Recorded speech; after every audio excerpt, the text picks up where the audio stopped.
Ideal Protein is a doctor-designed, coach-led ketogenic weight loss protocol that uses food as medicine to empower you to lose weight and live your healthiest life.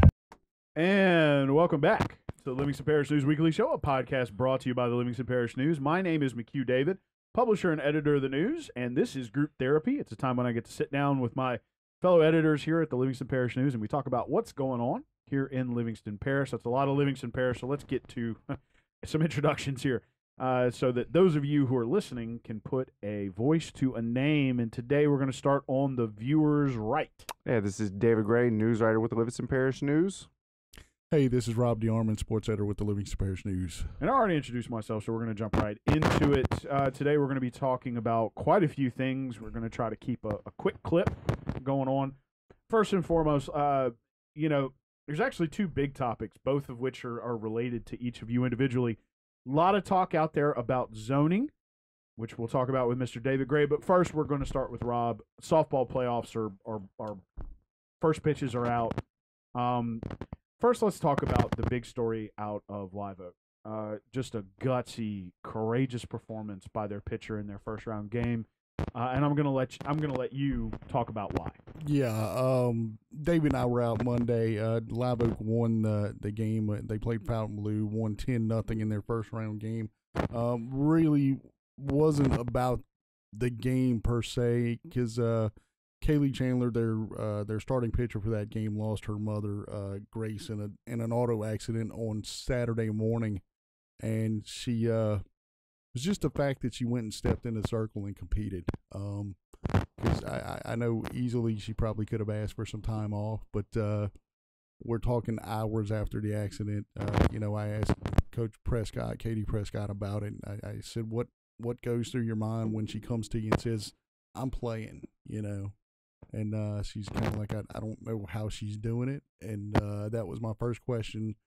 When I actually got to talk to Kaylee, I was like, how are you doing it? And she said, I'm doing it for my mom, because she's kind of, my mom was my number one fan, and I, want to make her proud and do things that she wants me to do. And as you go through the game, they try to keep it, I got there a little bit early. They're trying to keep it kind of as normal as possible as they could, and I think everybody was doing okay till they took a moment of silence before the game, and then they went to work. And like I said, it wasn't, I think she gave up 3 hits, maybe walked 3, but it wasn't really about how many walks or how many hits she gave up or how many strikeouts. It was just that she got out there in the circle and did it under some terrible circumstances. And, she also mentioned is like, softball's my getaway.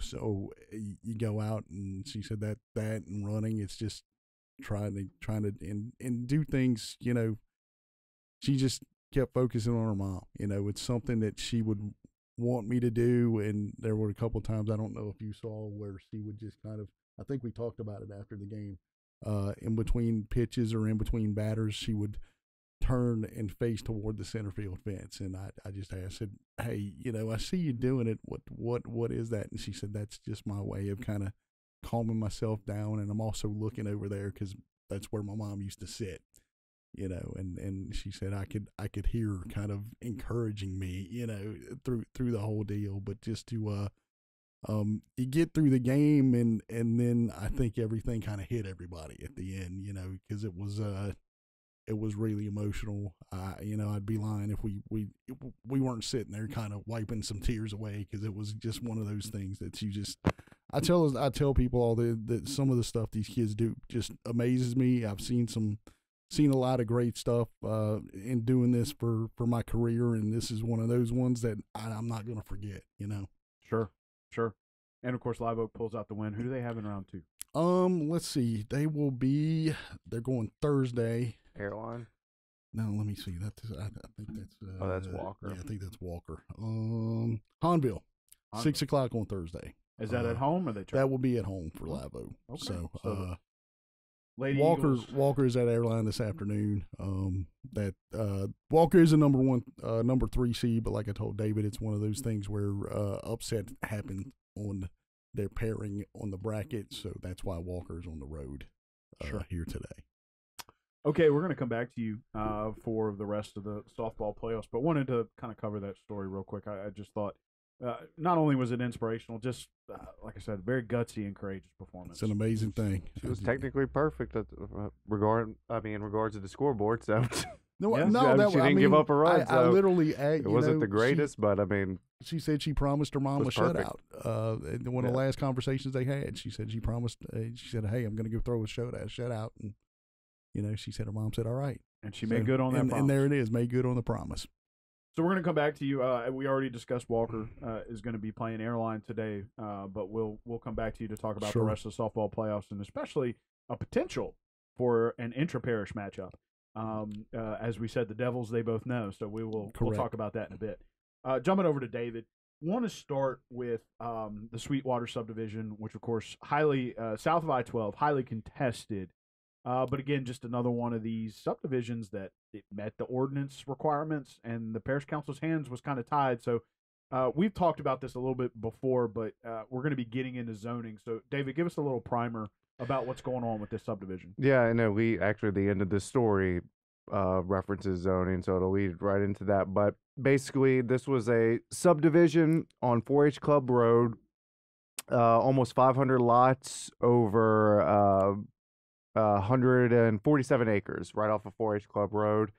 And this was brought up about a month-ish ago before the council, and they decided to defer a vote. They wanted to wait to get an opinion from the Attorney General's office on whether or not they had the power to deny subdivisions that still meet the requirements but would have an adverse effect on traffic, drainage, quality of life, that sort of thing. So they got that opinion from the Attorney General's office. Mr. Groenhouse, and he came and talked with you in a podcast a couple weeks ago. He mentioned that, and basically the Attorney General said they do have the power to deny.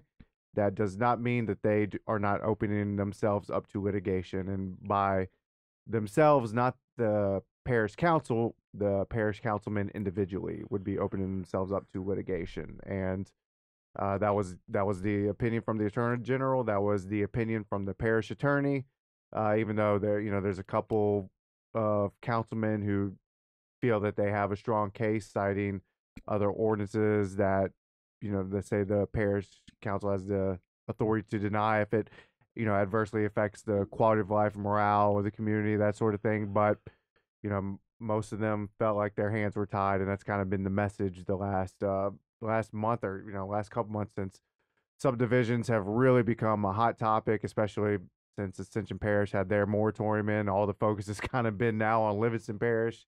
And but yeah, that the preliminary plat for Sweetwater was approved, 7-2 vote. So now that moves forward, and they'll have to do their impact studies and that sort of thing. But Mr. Groenhouse always wanted to never turn down a chance to bring up zoning. It's kind of what he was preaching when he was talking, saying zoning, and as he told you in the podcast, zoning gets rid of these big subdivisions. So that he kind of used that moment to stress once again to his fellow councilmen to get their zoning maps done. Sure. And this will be a hot topic going forward. There's already I believe 2 or 3 more subdivisions that are proposed with signs going up in the French settlement area.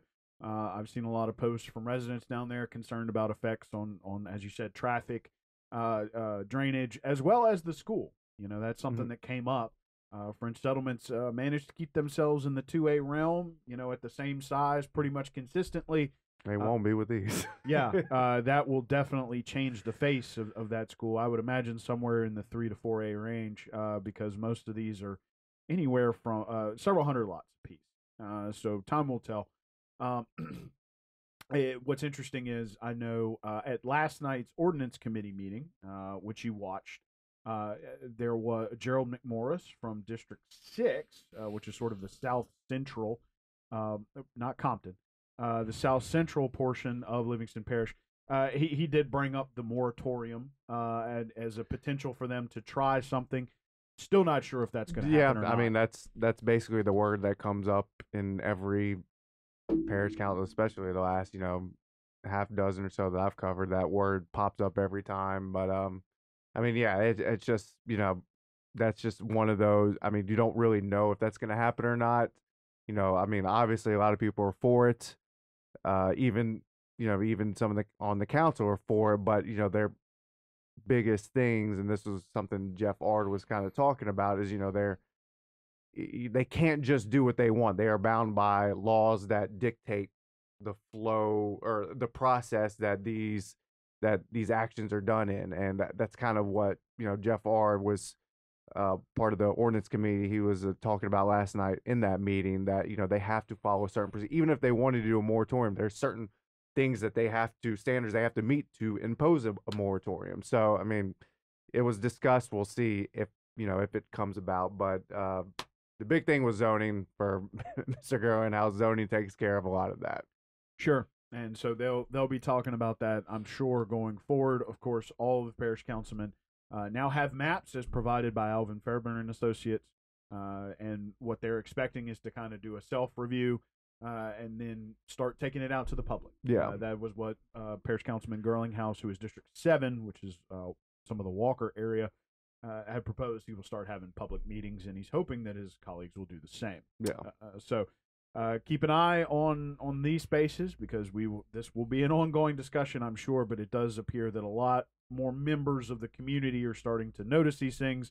Of course, are calling for something to happen. They've been trying. The parish council has been trying for a few years, but perhaps now they'll have the support from the community. So we will see. A lot of the stuff there, I mean, and I guess people are upset that they're not going as fast as they would like, which, I mean, I get it. I mean, yeah, you want it to be faster, especially when it's going to negatively affect you. But there have been the ordinances they're working on are all making it stricter for developers. So I mean, even though zoning is just going to take however long it takes, I mean that's just a big beast. They're chipping away at other other aspects of developing to make it tougher for developers to hopefully, yes, you want the development to come, but you also want it to be done responsibly. And that's kind of what Mr. Talbert had an ordinance last night about widening parish roads. The developers have to widen parish roads off of a development, depending on how many lots are in that development. So I mean, there's other things that they've been doing that to try to control how land is developed. But yeah, I know it's not going as fast as anyone wants. I mean, that's just the process, I guess. Sure. So we will come back to you. Yeah. We're going to jump back over to Rob to finish up with the softball playoffs before we come back to David. So let's run through some of the other scores and some of the upcoming games. Yeah, I don't know if we talked about Holden, but they had a bye in the first round. They're the number 1 seed in Class B. They'll be playing today at 4:30. Make sure they got Forest. That'll be at home for them. Last night, the 2A teams got started. I was at Springfield and Avoyles. Springfield comes back, and they got 3 runs in the 6th. They win 5-3. They'll go to number 5 Rose Pine on Thursday at 5:00. In that one, it's they got a lot of freshmen playing for them, starting for them. And I asked Coach Ashley the dad after that game, I was like, "Is this a grow up game for you?" And it was just kind of one of those things where they had a couple innings where they have I think back-to-back innings, runners on second and third with 1 out, and they're unable to score in each one of those innings. So it's just kind of one of those things where they just kind of stayed steady with it and kind of chipped away, and they're able to get a couple mistakes, and then a big hit from Haley Williams knocks in the two runs to win it for them. The other games, 2A, number 4 Doyle 11-6 over number 29 Lakeside, and they will go to Oakdale, number 20 Oakdale. That's at 4:00. That'll be 4:00 Thursday. Again, that's another case where Doyle's a number 4 seed, but they're having to go on the road because there was an upset on the other side that bracket, in case anybody was wondering. So, and then we had French Settlement won. They got a 10-0 win over number 25 North Caddo. They will be at home tomorrow against Darbon Woods Charter at 5:00. And let's see who we got. Albany as well. They'll be going on the road tomorrow against South Beauregard. That'll be at 5:00.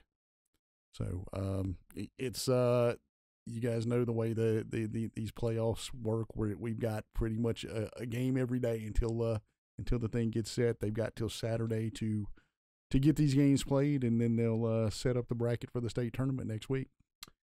So rolling through every the night. playoffs. Every night. Every night. Now, an interesting thing that we discussed and I alluded to earlier in the show, potential for Springfield and Doyle to butt heads. Meet in the quarterfinals. That is a possibility, provided both teams win. They played each other twice in district play. They know each other well. Won't be too many scouting reports there.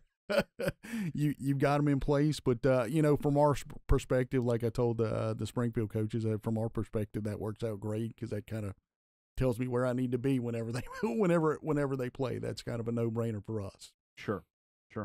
So thank you, and be sure to follow Rob on Twitter, of course, or follow our Facebook page. We're posting scores as they come out, and of course, Mr. David Gray over here out there taking photos. Correct. So bouncing back over to David, kind of wrap up the show here real quick. One thing you and I were able to, I sat down and did an interview with Mr. Jim Chapman for his podcast. You wrote the story up, kind of based on that podcast and a few other things you brought up. Would like to invite folks to go check that out. David did a great job on the write-up. And, of course, we have a podcast as well that came out last week. So please go check that out. Speaking on a couple other things, sales tax is up, continues to rise. Yes. Going to be actually a lot of these entities are expecting anywhere from a 25 to 30% increase in their sales tax revenues year over year. So give us the latest.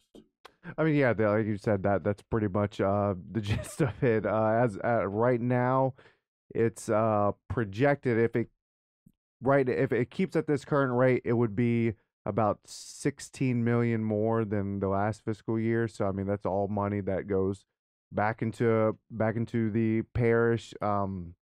But yeah, that's basically it. Yeah, we're on pace right now. We're gonna kind of do whenever we get the final figures, because you never know what is gonna happen. Like this year, weirdly, it went down from February to March, whereas last year it went up from February to March. So, I mean, you don't know how the last couple of years is going to play out. It might jump up next month. I mean, it's all kind of random, just depending on people's buying habits. But we'll kind of do a deep dive later on once the fiscal year ends, and we're almost there. Like it's only like 4 months away. Sure.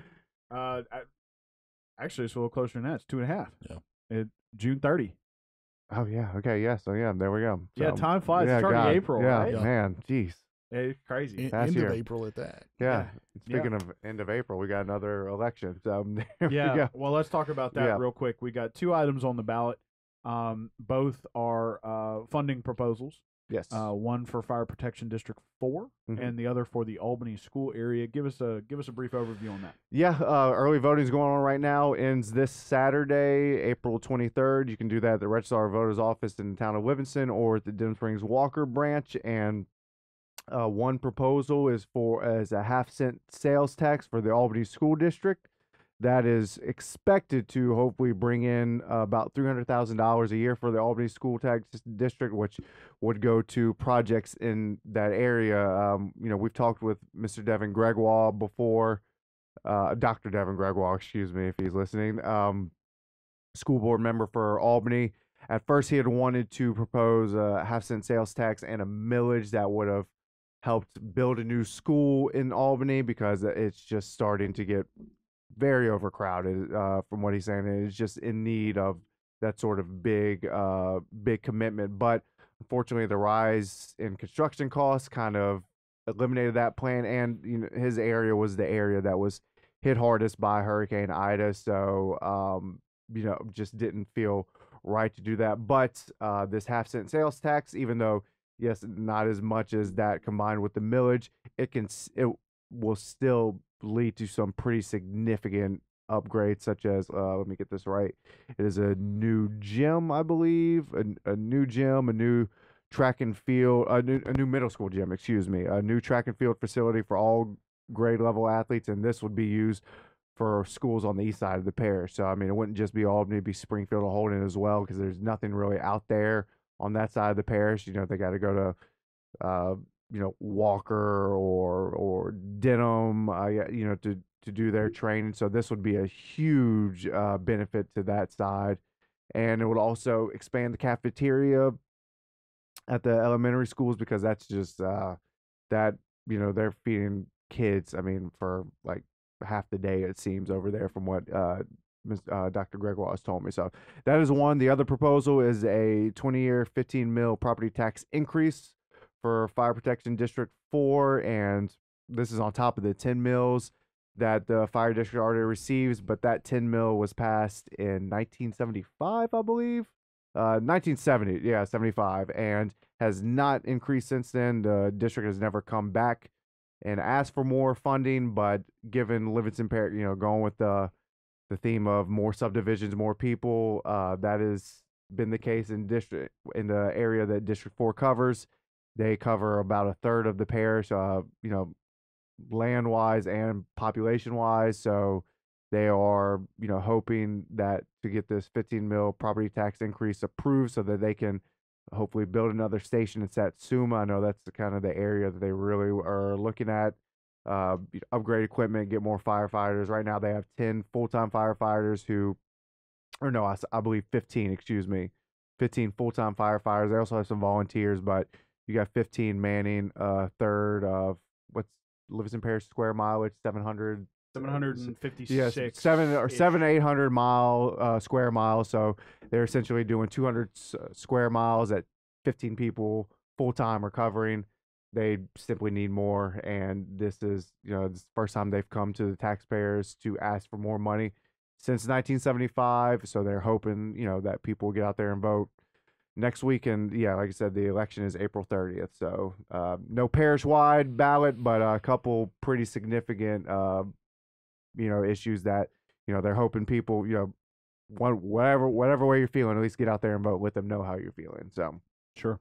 So going to be interesting to see how those turn out. Last but certainly not least, at the legislative level, Miss Valerie Hodges, or Representative Valerie Hodges, is trying to figure out if more roundabouts will help the traffic in the Walker area. So give us a little brief overview on that. Yeah, that's just it's a resolution just to require DOTD to do a study about adding a roundabout and present it for next year's legislative session. So nothing really. This is just how the process starts to get these projects done. It's where is it? It's Highway 447 and Highway 1025. So around the intersection of Walker Road North and Arnold Road. That's where traffic backs up. She sent me a few pictures of traffic there, and it looks pretty long, and that goes with the messaging of subdivisions. It all ties together. That would be Mr. Girlinghouse's district. Would that no, that far north? That'd be Jeff Hart. Jeff Hart. Okay, never mind. So but those people are probably coming from Mr. Girlinghouse's district. Some so of them are, yeah. Sure. So yeah, it's just a this is just to require DOTD to do a study to see if it would be feasible to add one there. So just the start of the process, but yeah, we'll see where that goes. Alrighty, gentlemen. Well, we appreciate you taking the time today. We're going to let you introduce yourselves, and this time we're going to start on the viewer's left. Hey, this is Rob DeArmond, sports editor with the Livingston Parish News. And on the right, this is David Gray, news writer with the Livingston Parish News. And my name is McHugh David, publisher and editor of the news. Appreciate you all out there joining us today for the Livingston Parish News Weekly Show. This is Group Therapy. It's a time when I get to sit down with these two gentlemen and we talk about what's going on in Livingston Parish. I want to remind folks that the news is on Facebook, Twitter, LinkedIn, Instagram, and YouTube. We are once a week in print on Thursdays at $7 a month to get that in your mailbox. We're also online, www.livingstonparishnews.com.